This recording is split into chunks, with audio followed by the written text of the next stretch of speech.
3 alasan mengapa bangsa Yahudi dan Israel belum percaya Tuhan Yesus. Kata pengantar. Oleh Bapak Fred Kambuat-Habu, Sarjana Hukum, selaku penerjemah. Firman Tuhan Yesus dalam vision di Athena pada tanggal 31 Januari 1985 telah mencapai tanah Papua. Dan ribuan saudara dan saudari serta anak-anak, termasuk Anda, sudah menyambut firman Tuhan Yesus dalam vision di Athena, dan sejak tahun 1990-an Anda sudah mendoakan pertobatan dan keselamatan bangsa Israel. Semua doa dari tanah Papua untuk pertobatan dan keselamatan bangsa Yahudi dan Israel sudah diterima oleh Tuhan Yesus dan Elohim Bapa yang kekal di sorga. Kedua hamba Tuhan yakni Benyamin dan Reuven Berger berkata bahwa sejak banyak orang Papua secara intensif mendoakan pertobatan dan keselamatan bangsa Yahudi dan Israel, Tuhan sudah menjawab semua doa itu dengan menarik ribuan orang Yahudi percaya Tuhan Yesus Kristus. Doa orang Papua bagi Israel adalah doa yang berlabel atau berstatus khusus yakni, doa melaksanakan perintah dan janji firman Tuhan Yesus dalam vision di Athena, 31 Januari 1985. Sekarang sekitar 30.000 orang Yahudi di Israel dan sekitar 500.000 orang Yahudi di seluruh dunia sudah percaya Yeshua menjadi Tuhan dan Juru Selamatnya. Rasul Paulus menulis dalam surat Roma 11 ayat 25-27 bahwa Tuhan akan menyelamatkan seluruh Israel dan bangsa Yahudi, apabila ia sudah menyelesaikan pekabaran Injil di seluruh dunia dengan membentuk satu umat bagi namanya. Bangsa Israel adalah bangsa terakhir yang akan mendengar pemberitaan Injil Kristus. Dan awalnya sekarang sedang giat dikerjakan di Israel oleh banyak remaja Yahudi yang sudah mengenal Tuhan Yesus Kristus. Seluruh Israel akan bertobat dan menerima kepenuhan Roh Kudus dan menjadi kerajaan imamat yang rohani dan bangsa yang kudus, sehingga kerajaan 1000 tahun damai di bumi akan segera datang, dan akan berpusat di kota Yerusalem. Sekali kelak akan berdiri di Bukit Sion rumah doa bagi segala bangsa di bumi. Yesaya 56 ayat 7. Tuhan Elohim tidak pernah akan mengizinkan bangsa Israel mendirikan bait suci ketiga untuk kembali mempersembahkan korban binatang guna menghapuskan dosanya. Karena perbuatan itu adalah penghinaan terbesar terhadap kematian dan darah penebusan Kristus di Bukit Golgota di kota Yerusalem. Dari ceramah Dr. Eitan Bar dari Pelayanan 1 untuk Israel, One for Israel Ministry, yang termuat di bawah ini, kita membaca bahwa nama Yesus yang selama 18 abad dilarang di antara semua penganut agama Yahudi. Tetapi nama Adonai Yeshua, Tuhan Yesus, sekarang justru menjadi bahan pembicaraan utama di antara semua orang Yahudi di Israel. Nama Yesus dari Nazaret sudah tidak lagi menjadi rahasia yang disembunyikan oleh bangsa Israel dan orang Yahudi dalam agama Yahudi. Apakah bangsa Yahudi mampu melawan Roh Kudus yang sudah hampir 2000 tahun sangat aktif bersaksi tentang Tuhan Yesus di antara semua suku dan bangsa di seluruh dunia, dan juga terus-menerus bersaksi kepada orang-orang Yahudi dan bangsa Israel? Kedudukan khusus bangsa Israel dan Yahudi sebagai umat pilihan Tuhan tidak akan menyelamatkan mereka jika mereka tidak percaya Tuhan Yesus. Jika mereka menolak percaya dan menerima Yesus Kristus menjadi Tuhan dan Juru Selamatnya, maka mereka lahir di dalam dosa dan akan mati di dalam dosanya. Apakah manusia, termasuk orang-orang Yahudi, mampu menghalangi pekerjaan Roh Kudus di bumi?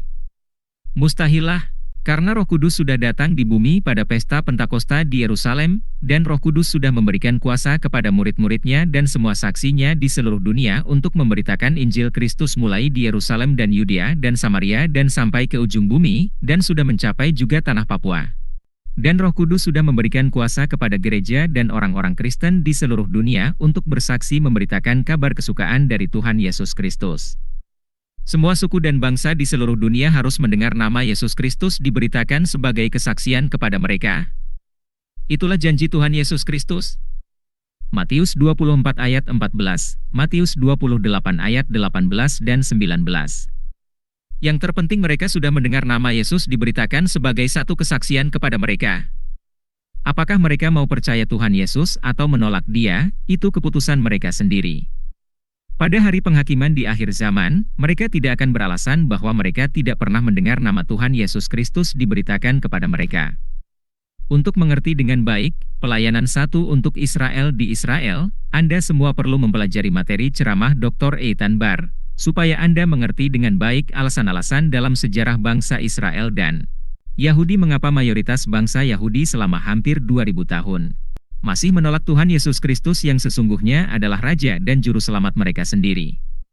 Anda harus mendalami materi ini dengan baik, supaya Anda dapat menjelaskannya dengan baik kepada banyak orang Kristen yang kurang memiliki pengetahuan seperti Anda.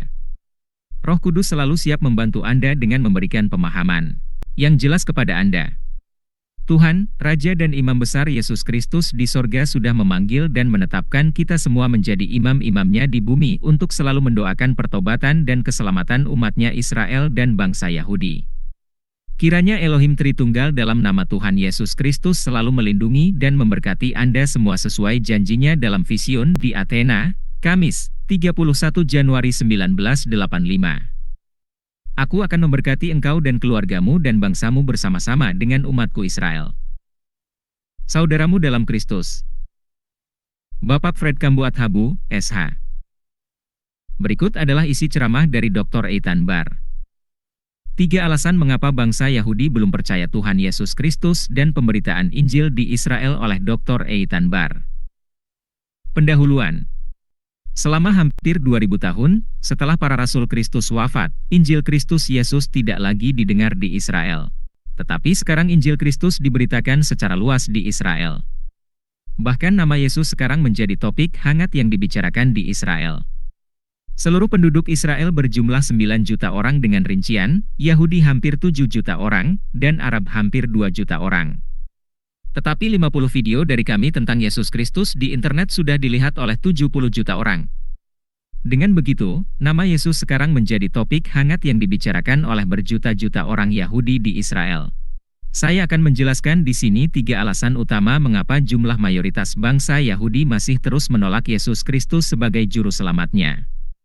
Mungkin sekali Anda sudah mengetahui bahwa kami dari organisasi One for Israel, Satu untuk Israel, adalah satu organisasi pekabaran Injil yang memberitakan Injil Kristus kepada berjuta-juta orang Yahudi di seluruh Israel. Beberapa tahun belakangan ini orang-orang Yahudi mulai membuka dirinya bagi Rabi Yeshua dari Nazaret. Dan sekarang 30.000 orang Yahudi di Israel dan sekitar 500.000 orang Yahudi di seluruh dunia sudah percaya dan mengenal Yesus dari Nazaret sebagai juru selamatnya. Ini satu mujizat luar biasa. Jika kita kembali ke awal terbentuknya negara Israel 73 tahun yang lalu di tahun 1948, waktu itu hanya terdapat 30 orang Yahudi yang percaya Yesus Kristus di seluruh negara Israel. Tapi dalam waktu 4-5 tahun terakhir kita melihat perubahan sangat besar di Israel. Dan itulah yang akan saya jelaskan kepada Anda semua. Saya sendiri mulai percaya Tuhan Yesus Kristus ketika saya berada di Kanada. Orang-orang Kristen di Kanada membangkitkan cemburu ilahi di dalam hati saya, sehingga saya percaya Yesus Kristus menjadi juru selamatku. Penginjilan di Israel hari ini penduduk Israel sekarang berjumlah 9 juta orang, dan baru 0,3% orang Yahudi percaya Yesus Kristus. Berita Injil pertama-tama keluar dari kota Yerusalem dan Israel. Yesus Kristus adalah seorang Yahudi. Murid-murid Yesus adalah orang-orang Yahudi. Lalu mengapa sangat sedikit orang Yahudi yang percaya Yesus Kristus? Mengapa mayoritas orang Yahudi menolak Dia? Ada 3 alasan yang sangat mempengaruhi itu, mengapa jumlah terbesar bangsa Yahudi dan Israel sampai hari ini masih menolak Tuhan Yesus Kristus. Alasan pertama, teologi dari gereja selama berabad-abad bahwa gereja sudah menggantikan Israel. Teori ini disebut teologi penggantian dan kebencian terhadap orang Yahudi, atau terkenal dengan sebutan replacement theology and antisemitism. Selama hampir 2000 tahun, gereja tidak mengetahui apa yang seharusnya gereja lakukan dengan Israel. Sampai tahun 1948, gereja hanya mengenal bangsa Yahudi sebagai satu bangsa yang tidak memiliki bahasanya sendiri, tidak memiliki tanah airnya sendiri dan tidak memiliki pengharapan. Bapak-bapak gereja melihat bahwa bangsa Israel dan Yahudi menolak Yesus Kristus. Lalu mereka berpikir pastilah Tuhan Elohim sudah menggeserkan Israel dan Ia menggantikan Israel dengan gereja. Bapak-bapak gereja mengajarkan bahwa Tuhan sudah merubah pikirannya dengan semua janjinya kepada umatnya Israel dalam perjanjian lama. Padahal Rasul Paulus dalam surat Roma pasal 11 secara tegas memperingatkan hal itu kepada gereja di kota Roma. Dalam surat Roma pasal 11, Paulus berbicara tentang sisa Israel yang akan diselamatkan. Paulus menulis, maka aku bertanya, apakah Elohim mungkin telah menolak umatnya? Sekali-kali tidak. Karena aku sendiri pun orang Israel, dari keturunan Abraham, dari suku Benyamin. Elohim tidak menolak umatnya yang dipilihnya. Roma 11 ayat 1 dan 2.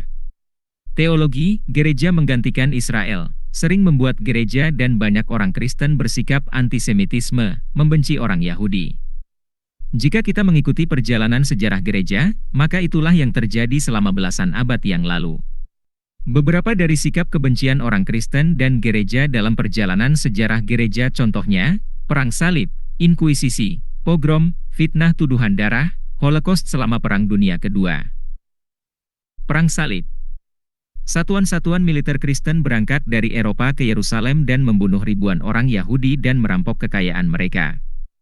Antara tahun 1096 sampai 1320 terjadi 5 kali perang salib. Semua perang salib membuktikan bahwa gereja dan orang-orang Kristen gagal membangkitkan cemburu ilahi dari bangsa Israel. Catatan, sampai Reformasi gereja tahun 1517, hanya ada satu gereja yang berpusat di kota Roma. Inkuisisi, gereja menggunakan kekerasan untuk memaksa orang-orang Yahudi harus meninggalkan agama Yahudi, dan mereka harus bergabung dengan gereja Katolik Roma. Semua orang Yahudi di Eropa Barat dipaksa harus memilih menjadi anggota gereja Katolik Roma atau mati. Dan banyak orang Yahudi memilih lebih baik mati saja. Pogrom. Ini terjadi di abad 19 dan 20 di Eropa Timur. Orang-orang Katolik datang tengah malam ke kampung-kampung Yahudi, membakar rumah-rumah dan membunuh penduduknya. Fitnah tuduhan darah. Ini selalu terjadi setiap tahun selama pesta Paskah. Umat Katolik Roma menyebarkan tuduhan palsu bahwa orang-orang Yahudi membunuh anak-anak Kristen dan menggunakan darahnya untuk membakar roti tidak beragi, atau matzahs, untuk merayakan pesta Paskah Yahudi.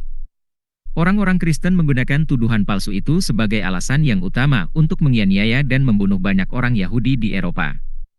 Ini kebohongan besar karena hukum Taurat melarang keras bangsa Israel makan darah dan makan daging yang masih berdarah. Baca Imamat 17 ayat 11-14.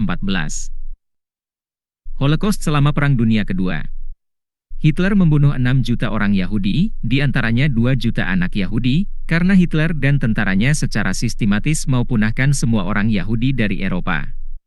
Saya menjelaskan contoh-contoh ini untuk menunjukkan bahwa kami orang Yahudi mengasosiasikan orang-orang Kristen dengan sejarah masa lampau dari gereja yang selama belasan abad yang lalu sangat membenci dan memusuhi bangsa Yahudi. Kami orang Yahudi berpikir bahwa semua orang Kristen berada di bawah kekuasaan Paus Gereja Katolik Roma di Vatikan. Dan kami berpikir juga bahwa semua orang Kristen membenci kami orang Yahudi.